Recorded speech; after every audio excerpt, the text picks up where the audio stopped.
দর্শক শ্রোতামণ্ডলী, আসসালামু আলাইকুম।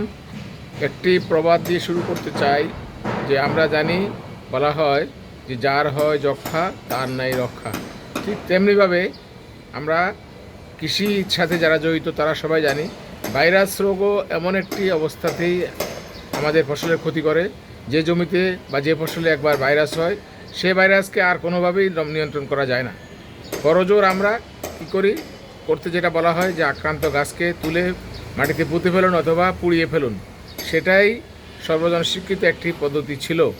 কিন্তু সময়ের পরিক্রমায় আজ অনেক কিছু আবিষ্কার হচ্ছে। ফসলের রোগবালাইয়ের ক্ষেত্রে অনেক ধরনের ওষুধ পালানাশক আমাদের হাতে এসে পৌঁছেছে। আপনারা দেখুন যে আমার বারান্দায় যে গাছটি, মরিচ গাছটি আপনারা দেখতে পাচ্ছেন, সেটি একটা পর্যায়ে ফুল আসার আগে ভাইরাস আক্রান্ত হয়ে পাতাগুলো ব্যাপকভাবে কুঁকড়ে যায় এবং ফুল ফল আসা বন্ধ হয়ে গাছ কিন্তু প্রায় মরার মতো অবস্থা হয়ে যায়। গাছের প্রতিটি গিটে এইভাবে আগায়, ভাইরাস আক্রান্তের ফলে একেবারে মরার মতো অবস্থা হয়ে যায় এবং আমি অনেকগুলো গাছ তুলে ফেলি, শুধু একটি গাছ থাকে। সে পর্যায়ে আমাদের ব্রাক কর্তৃক বাজারজাত বায়োম্যাস সংগ্রহ করি আমি, সেটা দেওয়ার পরে 5 থেকে 7 দিনের মধ্যে একটি কার্যকর ফল আমরা পাই। আপনারা দেখেন যে এটা হলো আমাদের সে বায়োম্যাক্স, দেখেন বায়োম্যাক্স M1.2 EC।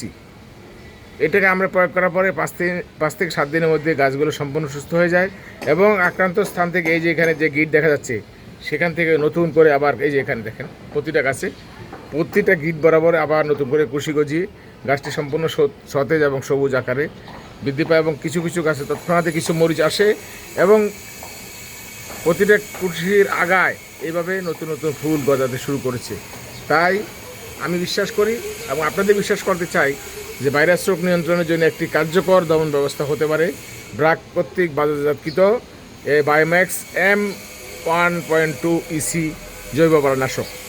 প্রকৃতপক্ষেই খুবই সীমিত মাত্রায় প্রয়োগের মাধ্যমে ভাইরাস রোগ দমনের জন্য এবং পরবর্তীতে ফুল ফল প্রাপ্তির মাধ্যমে লাভজনক কৃষিকে দেখার জন্য আমরা এই জৈব পরানাশকটি সাজেশন করতে পারি।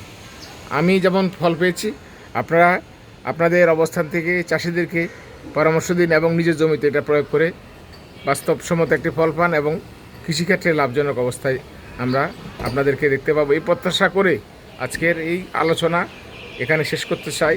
সবাইকে সালাম ও শুভেচ্ছা, ধন্যবাদ।